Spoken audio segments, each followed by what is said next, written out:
Out. 1, 2, 3, 4, 5, 6, 7, 8, 9, 10, 11, 12. Is that 12? 2, 4, 6, 8, 10, 11, 13. 13 if old timer gets over here. Anyway, well, this is what we want to do here is we'll go through some basic horsemanship stuff here. It's going to be some really simple stuff, especially today. We're not going to get very far today. Just kind of want to introduce kind of what we're doing today and maybe be able to tell more people about it over the next couple of weeks and get it built up. And then we're going to do this until the Memorial Day weekend will be the last Sunday that we do it. Oh, you're going to do that 5 o'clock every Sunday? Yeah, we're going to do it 5 every Sunday. It may not be the perfect time, but that's kind of the time we set, so we're just going to stick with that for now. And we'll try to do some things during the fall of the year too when it starts cooling off as well. So we want to try to do something every Sunday. Now is the Memorial Day weekend. That'll be is the 29th Sunday or Saturday? Sunday. Okay, 29th Sunday. So that Sunday will be the last Sunday that we do it. Now the following Sunday will be the first Sunday of the month, and we're still going to meet down here again. Aren't we meeting again? Yeah. No, we were going to cook hamburgers that Memorial Day weekend. Oh, okay. Memorial Day weekend will be our last weekend, and we're going to cook hamburgers and hot dogs and stuff that weekend. So there we go. You got me lined out. But one of the things I wanted to do is just kind of go through some basic stuff about horses and some real basic. And during that time, I'll probably mention some really basic stuff about the Bible. We're not here to be real preachy. We're not going to teach extravagant stuff, but we will just mention a few things. Like, for example, this horse, you were asking questions about the horse, his eyes. Some people call this a blue eye, some people call it a glass eye. Either or work, but what it is the pigment in the eye itself is discolored. Most of the time, you would see this in a horse that had white around his eye. Most of the time, he'd have white around his eye, and then his eye would be a glass eye. Glass eye horses, I try to stay away from them. I just happened to get this horse, pick him up. He was bucking. That's how I ended up getting him. He was kind of had an attitude. And so, but he has a good pigment around his eye. If he has white, if he has a blazed face, and he has white around his eye, a lot of times what you'll find is they'll have problems with those eyes. They'll develop pink eye and stuff a lot earlier. Those are just things that a little farther along in the horsemanship thing that we can talk about, all that. Those are just kind of tricks of the trade. You'll notice those types of stuff. This horse is, he's a tricolor paint. He's 3 colors. He's white, and he's black, and he's dun. This is a dun color. Now, it's not much different than this horse. This horse is a sorrel, is what we call him, and not much a difference in color, just a little lighter. But the things is why you call horses different color is different characteristics. Different horses have different characteristics, and that makes the color. This horse, you can't see it from there, but later on, you may see it one time when I have him tied up or something, but he has a line right down his back in this color, and so he would, if he was a solid color, he would be called a line back dun. That's one of the characteristics of a dun, is they have lines on their back. This horse is all sorrel, and he has a little star on his head right here, and that's all the color he's got on him. If he was a bay color, also dun horses have these. See how right there at the end of his ear, how it's real dark right in here, right there on the very tip. That's another characteristic of a dun horse. And so these are just things that you learn along the way. Who made up all them colors, I don't know. But anyway, that's kind of how it is. You know, some people say, well, he's this, he's that. Well, this horse is a dun paint, is what he would be called. He's a tricolor paint, but he's a dun paint because he's mostly dun. He's tricolor because he has black, white, and the dun color. So anyway, that's kind of the colors of the horse. And now if I had we used to have another horse we'd bring with us so I could do three different colors. You ever see that movie? Well, we were talking about that movie this morning. The Wizard of Oz. The Wizard of Oz, when she goes into the city there, into Oz itself, and she gets in that car, and he says that's a horse of another color. And every time the picture shows that horse again, he's a different color. I don't know if y'all ever noticed that or not. I didn't either. It took me a long time, and finally, one time I was watching, he said, that's a horse of a different color, so I was looking, and every time they'd show the horse, they'd focus on the horse, the person, the horse, the person, the horse, the person, and every time they go back to the horse was a different color. He'd be green, he'd be red, he'd be blue, he'd be pink, he'd be yellow, and so it was always kind of funny to me. I'm just gonna go through some basic stuff about, we're gonna start like this horse is a horse that we know is broke. This horse, he seems to be pretty good. Not quite sure. I want to make sure that everybody has good safety about them. So when you're working with horses, Josh, if your horse steps on your foot without having, you know, something on guard, sometimes it could really hurt and could even cut your foot with their hooves, because sometimes they get sharp. So it's better to have something on.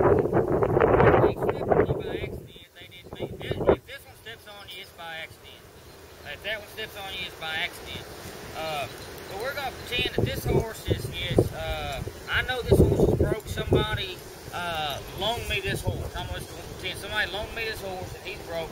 And I'm going to talk to you just about the bull sleep thing. I'm going to talk to you about saddling up. Now, there's all different types of saddles, and there's all different types of ways to get it done. I'm going to tell you what works for me, okay? If somebody tells you something else that works for you, that's great. This is just what works for me. Since I'm teaching it, I'm going to teach you what works for me the best. One thing is if I didn't really know this horse, I would take and I would loosen that rope up so that it wouldn't be tight there. I wouldn't tie this horse where if he's decided that he's going to try to get out of here and he takes off backwards, that this is what I would do right here. If I didn't know this horse very good, I would just wrap this thing about twice around there like that, so it gives just a little bit, but yet he can still go. If he feels the need to go, he can get out of there. But it gives a little resistance, so once he feels that resistance, he should stop if he's through. So one of the things that we want to do, we want to brush the horse down. I kind of brushed it down a while ago, so I'm just going to talk to you a little bit. If you don't know the horse much, it's good to go here first, up toward the front, to the side right here. Now if he was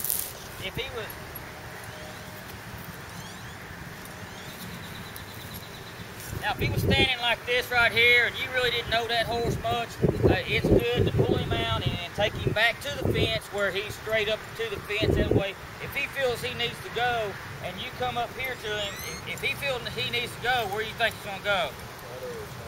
He's liable to go right over the top of him. So we're just gonna place him. You want to set up for success no matter what you're doing. And so we're gonna pretend that somebody loaned me this horse and told me he was broke, and I'm gonna trust the guy, but I want to make sure that I don't get hurt.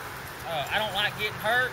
I have a low tolerance for pain, and so we're gonna just throw this around here like that. Put this like that, and then if he decides to go, he can leave.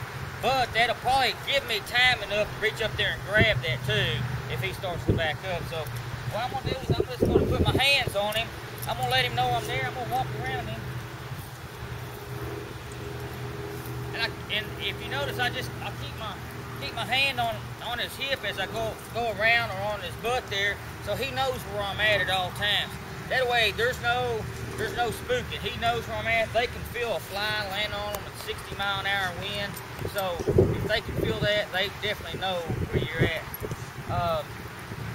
We'll talk about cleaning the feet a little bit next week. Okay. That's one of the things I would do is I'd saddle him up and I'd clean his feet if I was going on a ride. So anyway, I walk around him, I just keep him, and I kind of watch him a little bit and see where he's at with his ears and stuff. His ears will come in and come out at all times. See how his ears come up and go forward and back. You know, he's paying attention to me.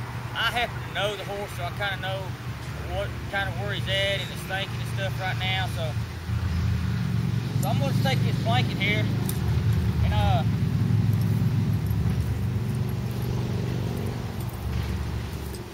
gonna come right here. You know, if I'm getting this blanket off the ground and stuff, sometimes like this morning I was talking about pressure on a horse. How y'all saw with pressure the other day, I used it as an example of walking up here and touching this horse. This horse ain't gonna go anywhere. This doesn't pressure that horse much. You can tell it pressures him a little bit in his mind because you can see his ears. You see what he does with his ears. He's thinking, hey, what's going on? That's because this horse ain't been messed with in a while. I rode him once last month, and then before that, I don't know how long it's been. But a lot of times, I'll come up here and I'll just rub on him a little bit and stuff. If I don't know the horse well, I'll pull the blanket out. He ain't flinched. He ain't done nothing. His ears are kind of twitching a little bit. I'm gonna touch him with the blanket. I don't know him that well, but supposedly he's a good horse. Anyway, and then I'm gonna lay this blanket on him.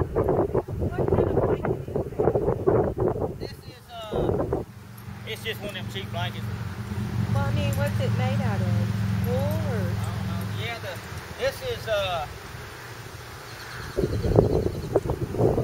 an artificial fleece here, and then this right here is a wool type. And during the summertime, it's just the opposite of a good thing. During the summertime, if you're gonna be riding for any length of time, you're gonna want to put 2 blankets on.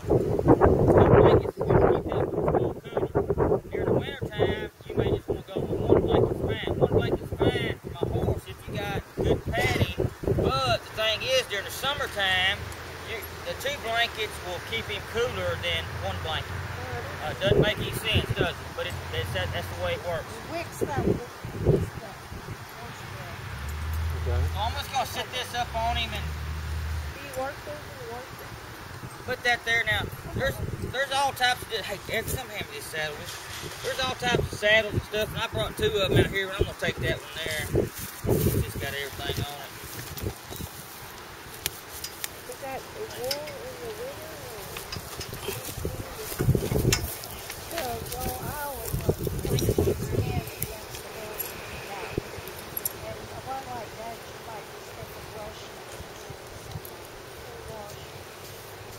Now there's people that do it all different ways and stuff. I don't know. I'm just trying to learn how to take care of it. Yeah. And the pads will tell you, like clothes, they'll tell you if it's machine washable or we normally take there's some stuff called Easy All you can wash it out with and stuff like that. So yeah, I like the sheepskin against some of this personal stuff. Got dirty. Yeah.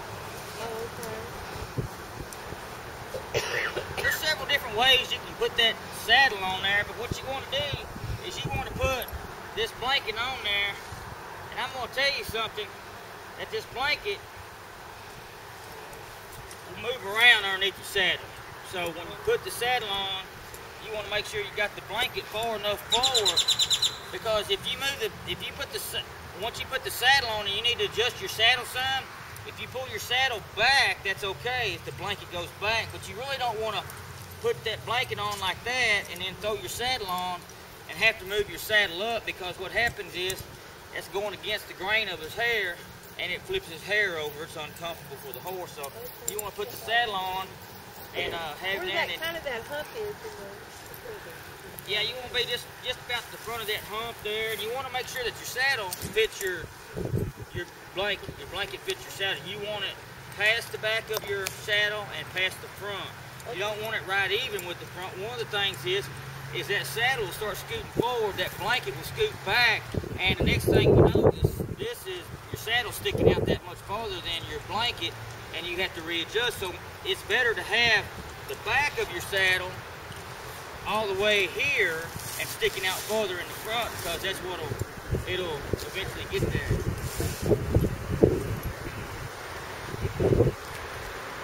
Now, you don't move it. Now, there's a lot of different ways. You've seen on the movies, guys come up here and they'll just take their old saddle like this. They'll just chunk it up there like that, you know. Well, that's really not what we want to do with our horse. You don't want to just throw it up there. You can throw your saddle blanket up there. You don't throw your saddle. You want to take your saddle, you either want to get it like this, or you want to grab it down here like this. If you grab it like that right there, you can toss that whole thing right up there. That's one of the easiest ways. I have a habit of grabbing back here and toss, and I swing just like this right here. If your horse takes off running when you're swinging like this right here, he's not broke. He's not quite ready. He's got a lot of pressure on him. So what I do is I take this saddle, I toss it up like that, and just sit it down on it. Just sit it down on it. Then I move my blanket around to where I want it.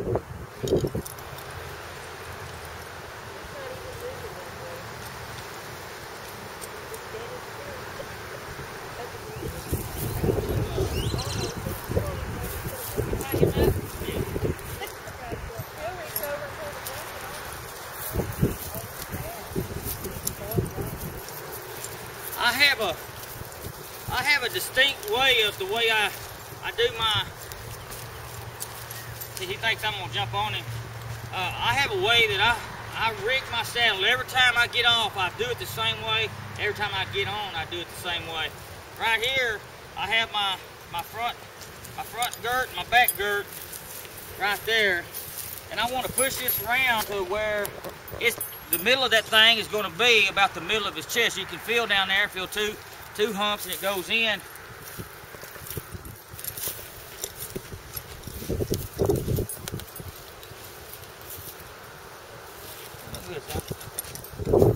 And then over here, I have my latigo.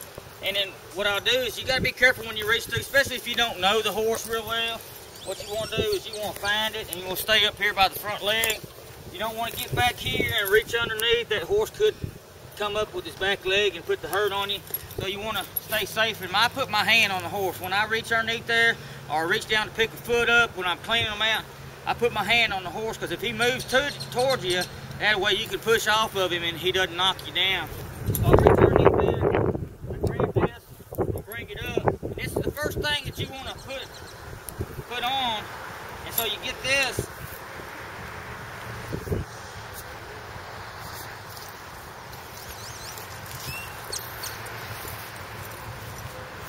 And I'm just going to take 2 wraps with him, and there's some different ways. I think everybody ought to know how to tie their latigo. If you can't tie your latigo, if you don't know how to tie your latigo, let me move this horse around just a little bit.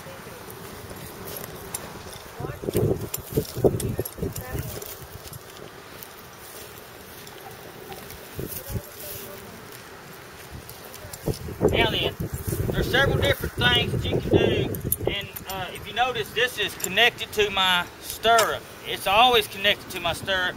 If you go to get on my horse, you throw one of my saddles on, and that comes out of that trailer, and it has a breast collar on it. It's connected to the stirrup on this side, because this side you get on, and it'll always be like that. Because if you get to talking and forget to connect it, you go to step in there, it's in your way, so you automatically know to hook it up.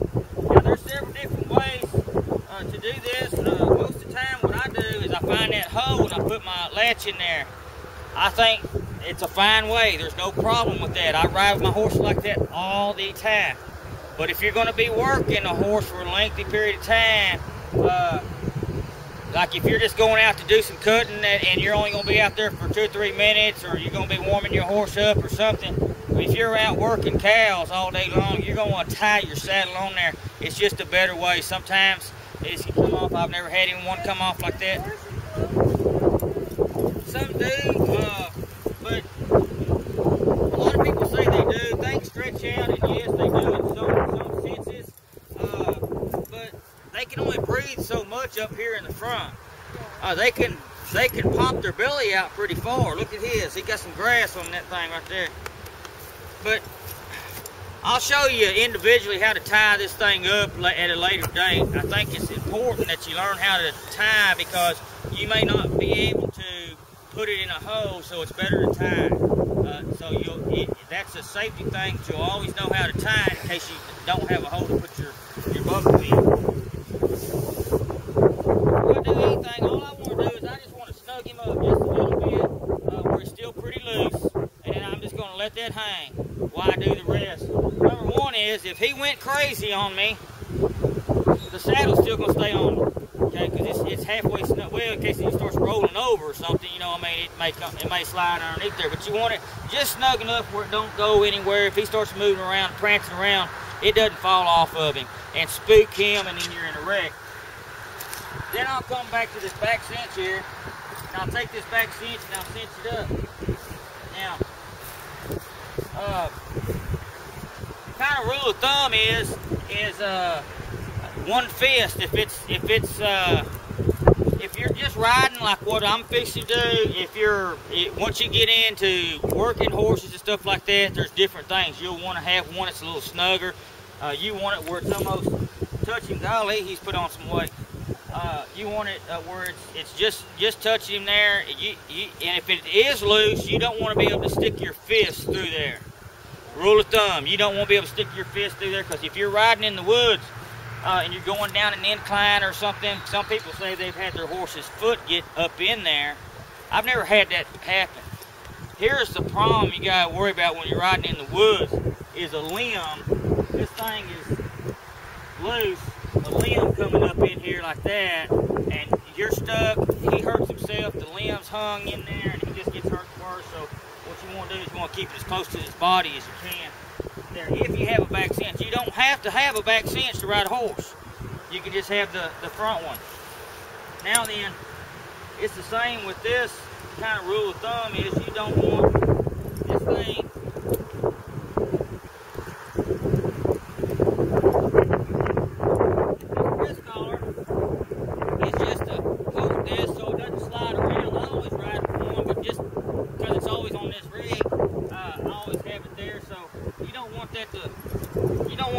saddle to be sliding around and stuff.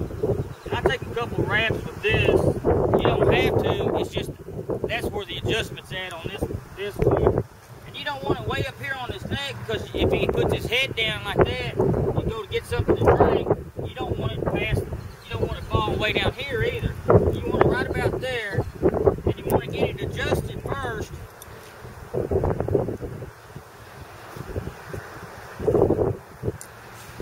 That way he can bend his head down if he wants to, because horses work good with their heads down. They back better, they move side to side better, they stop better with their heads down than they do with their heads up. And then this piece right here is not meant to be real tight, but it's meant to be that it keeps this down so it doesn't slide up when you're working your horse. Or if you rope something, you got dallied off and all that. You don't really have to have this. Sometimes I'll lengthen that out and hook it to the back if I'm working, if I think I'm gonna be. How you ride a horse and it rears up on you? Don't they have something? It's called a 357. That's what it's called? No, I'm on. Tie down. You can put tie down on a horse, but a tie down also, he can still rear up, because what they can do is they can draw their head up like this with that tie down on. But you can put a thing called a war bonnet on that goes across here and across there, and it latches here and then goes down to there. That's one reason. One reason why a horse would rear up is his teeth hurt, you got the wrong bit, or you're in his mouth too much, or he just gets where he wants to rear up. This little horse over here, he used to like to rear up. Well, he's laid on the ground a bunch of times because he wants to rear up, and I'll jerk him over and let him fall onto the ground. So that's where he lays. I'll jump on his neck and hold him there until he's all calm. It don't take long. They get real calm, and he gets up, and he won't do it for a long period of time and stuff. So then what I do is I come back and I check this. Sometimes it all depends. You know, if I'm gonna walk around for a while, I'll leave it a little loose. Right now it's snug, and that's where it's gonna stay for me right now. I don't have to have it real. You don't have to have it real tight. You just don't want your saddle moving around too much. And then you can put your tail right there, but you want to pull this out like that. That second one right there, you want to pull it like that so it makes it all even. Makes that wrap all even. And one of the things I did forget to tell you is when you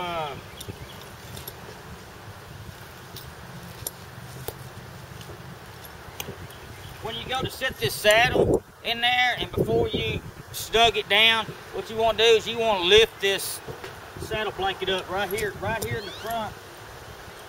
You want to push that up into that crease right there, because what happens is if you don't do that, you put that thing on him tight, and then you put that saddle on. That saddle pulls that blanket like that, so the blanket's tight on him, and then that pulls down. It puts a lot of pressure on their withers. Well, it just makes it uncomfortable, and you want your horses comfortable. You know, somewhat comfortable.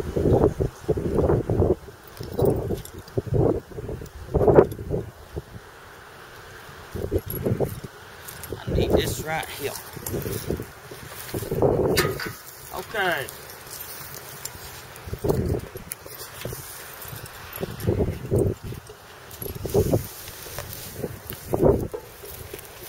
Now, there's a lot of things about saddling a horse. I just went through some of the basics, kind of an overview of it. There's a lot of adjustments, a lot of different things to do. There's a lot of parts about the saddle. You don't have to know all the parts to be able to ride a horse, but it's good to learn about your saddle and what your saddle's made of and so forth. The Bible's similar. There's a lot of things in the Bible. I can't remember everything. I'm sure y'all can't either. Y'all probably just like me. There's a lot of stuff there. Kind of an overview of the Bible is 66 books. 66 different books combined together to make the Bible. Some denominations, much like the Catholic group, they have some other books in there, and there's nothing wrong with that. But we have 66 books in our Bible, and each book is significant. All the books that we have in our Bible are the same books that the Catholics have in theirs as well.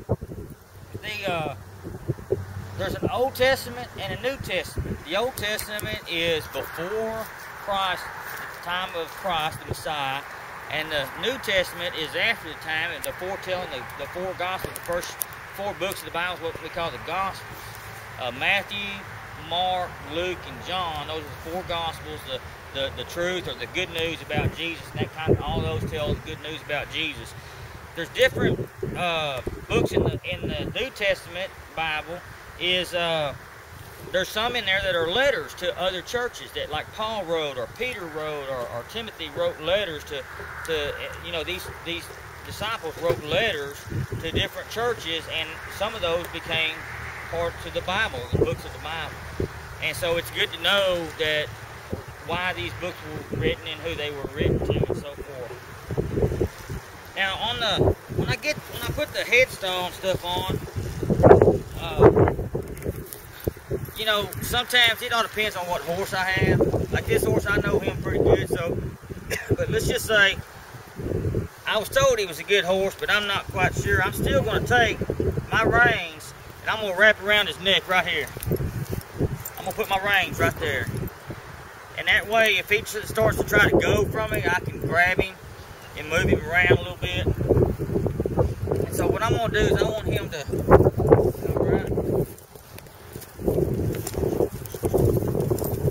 right there. That's where I want you. There you go.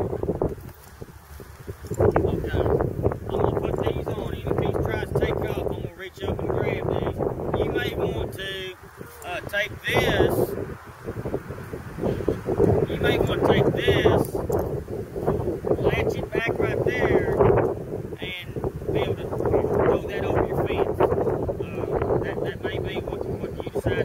to do.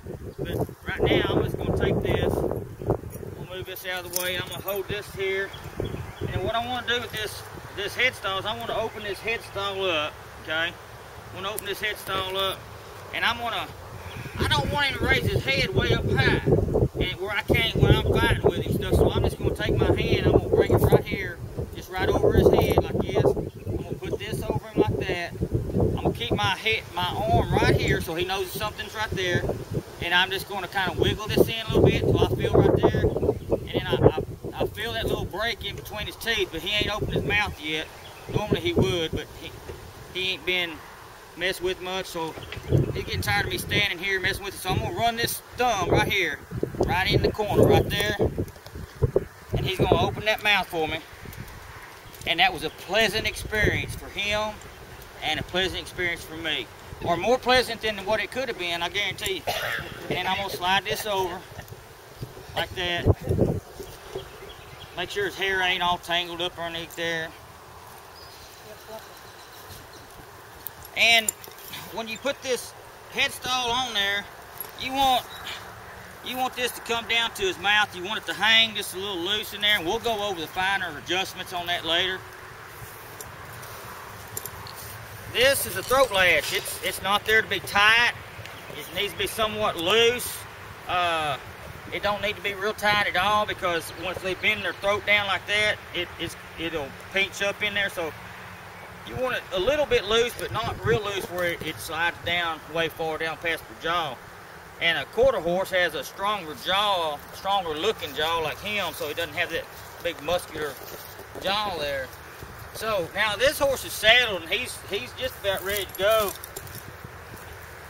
Now, let's just say this horse, I still don't know him well, but I was told he was good. Okay, well, that's what we're pretending. So I'm going to take this horse, and I'm not quite sure. I'm going to make sure I have the right bit in this horse's mouth. I don't want this horse to be flipping over and acting crazy. When I go to put my foot in that stirrup, I sling my leg over. I don't want him to rear up on me. If he starts to take off and I pull back in his mouth and it hurts his mouth and he rears up with me, there could be a train wreck, because I may not be all the way in the seat yet. And so what I'm going to do is I'm just going to take this, and I'm going to go right here, and I'm just going to pull back right here just to see what he does.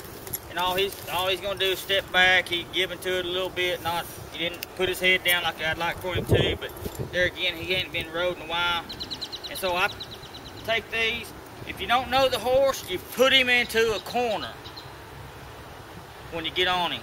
And the reason for that is they won't take off. If you turn this horse toward the open arena,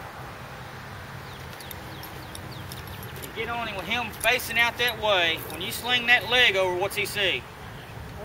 Open field. Whoa! It's on, brother. And so it could be a rodeo. So you put him up into a small area like this, and when you get on him, you just move him there and turn him in a circle, or maybe turn him back the other way before you take off, because that way you kind of see what the horse is going to do.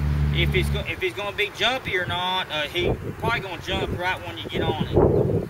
Sometimes they wait. Sometimes they're sneaky. He's sneaky. So I'm going to take this horse, I'm going to give him just a little bit, of rein there, so he can have his head if he wants to, but I want to be able to pull back on him pretty quick. I don't want him to be taking his head around. Sometimes if I don't really know the horse, I'll bring the horse's head to me just a little bit as I get on. Sometimes it just all depends. Sometimes I'll move it the other way, but if I don't know the horse and I think he may have a chance of bucking, I'm going to stick him in a corner somewhere where if he's going to buck, he's going to hit that fence, and it's going to give me time to get my other foot in the stirrup good, and then it's going to be on with him. So somebody's going to get a thrashing. Most of the time it's me, but anyway. So I don't want this to pull back when I put my hand on here. And remember, this saddle's just snug. It's not real tight, so it's probably going to move when I get on him. And the best way, if you don't know the horse, is to come here and put your foot in the stirrup. But I'm just going to jump up on this one. I'll put my foot there. If you don't know the horse, you may want to do this right here a couple times and see what he does. See?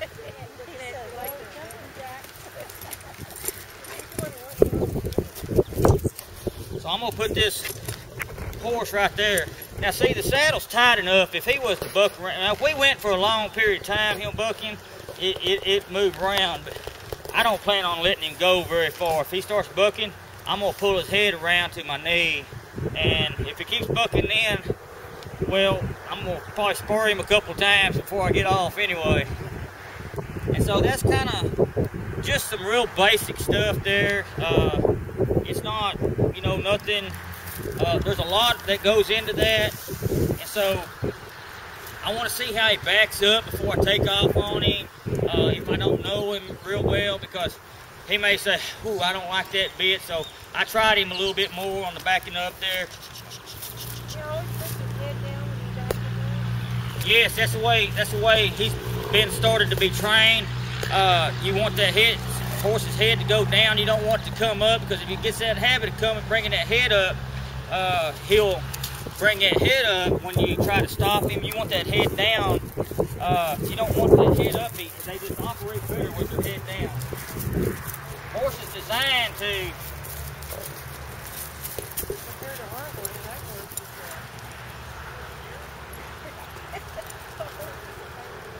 Horse is designed, they'll stop. They stop better with their head down, because you want their butts to get underneath them. If their butts don't get underneath them, they're stopping on their front end, and it's real hard on you. It's hard on them, and so you want them to be able to stop on their tail end and stuff. And so that's pretty much the first day is some real basic stuff. And anyway, there's a lot that goes into that. There's a lot of fitting the horse, fitting the mouth, making sure the teeth are right before the bit goes in, and so forth. Well, you got something to say? Share it with us all then. And so that's it for the first day. Remember, the Bible is the same way as working with horses. There's a lot that you got to remember. And so instead of just taking one thing and one verse and focusing on it, we try to focus on the whole book. There you have it. Hope you got something out of it. Did you get anything out of it?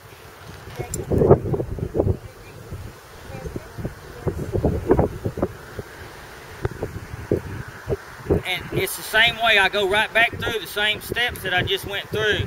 It's kind of a, I'm not as good as teacher with the horses as I am. And if you notice, when I got on, I got my foot right into that stirrup with him. If we had a young colt that I was working or something, it'd be a lot easier to show you, because he'd be wanting to move around and so forth and everything. Then when I get off of him, and it's the same way. I go right back through what I just did. I put those on his head there.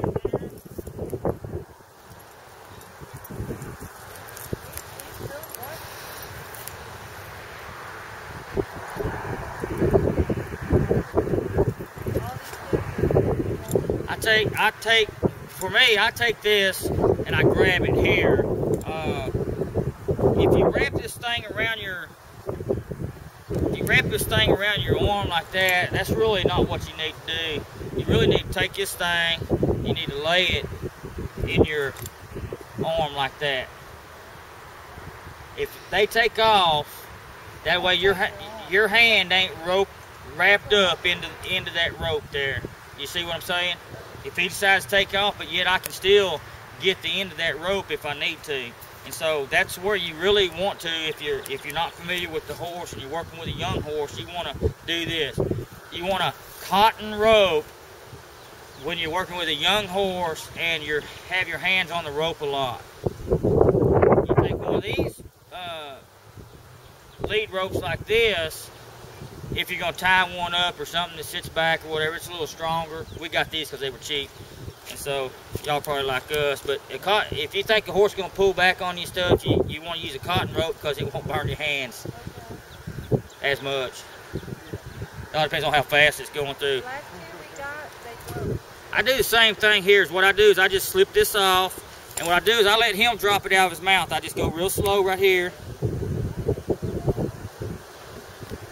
And when he's ready to drop it, he will.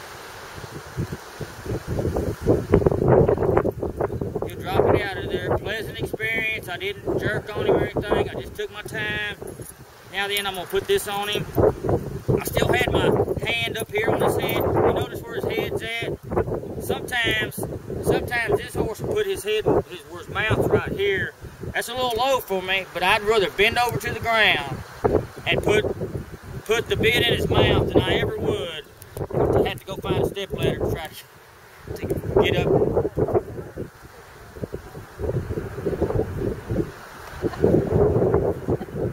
So what I do is I took this off, then I'll go right back through taking the saddle off.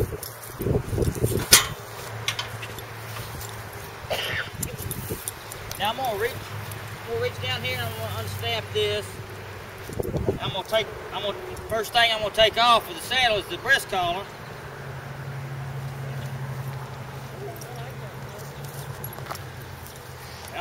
I'm just gonna put the breast collar over the saddle like this. You try to get in it, there's something in your seat already, something in your stirrup. So some people just let everything hang and throw the saddle inside, and that's okay. This is what works for me. This is something just.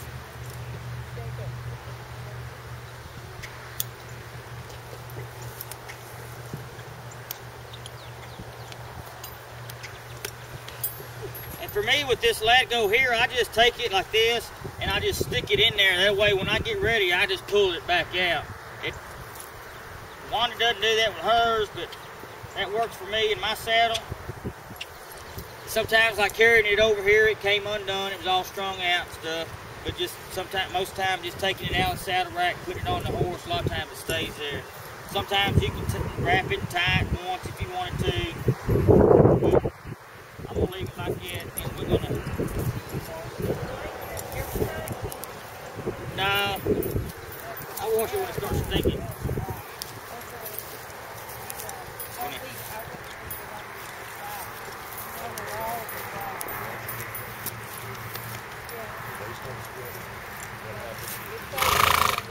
I take these two cinches, front cinch and the back cinch. What I do is I turn them like that. I turn them like that, and I put the back cinch buckle over this clevis, and then this goes in here like that, right there, and that's all. It's all hung there.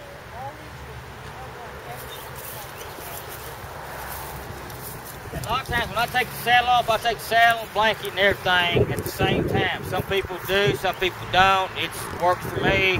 I'm not saying my way is any better than anybody else's. I'm not saying it's any worse. It just works for me. That's kind of what I developed. Not that I'm a great horseman or anything, but these things that work for me, I don't know what else to tell you.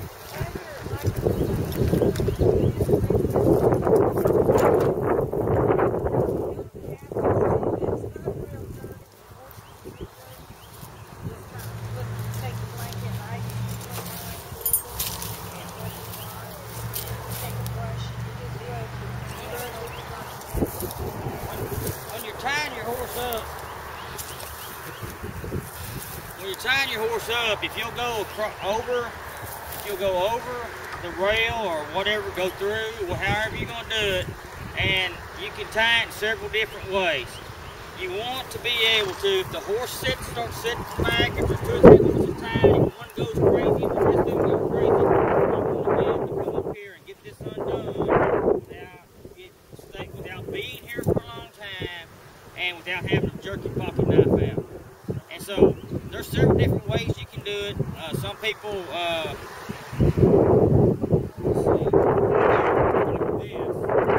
this over like that, and I pull that like that, and then I come down like that. Now, if he started to sit back, I could come in and I could pull it out, and then he takes off running backwards like that. Now that's not as good as the way Wanda does it.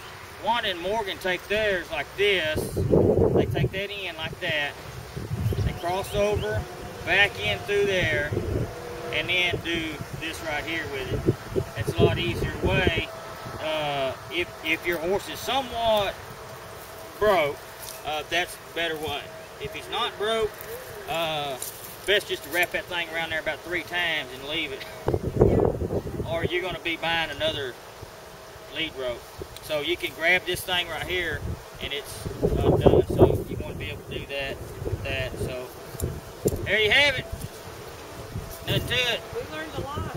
I appreciate it. And we'll go through some other stuff as we go and have other people with horses out here. And what I would like to do is do some obstacles. I'd like to get some obstacles and set up and teach you how to control your horse just a little bit.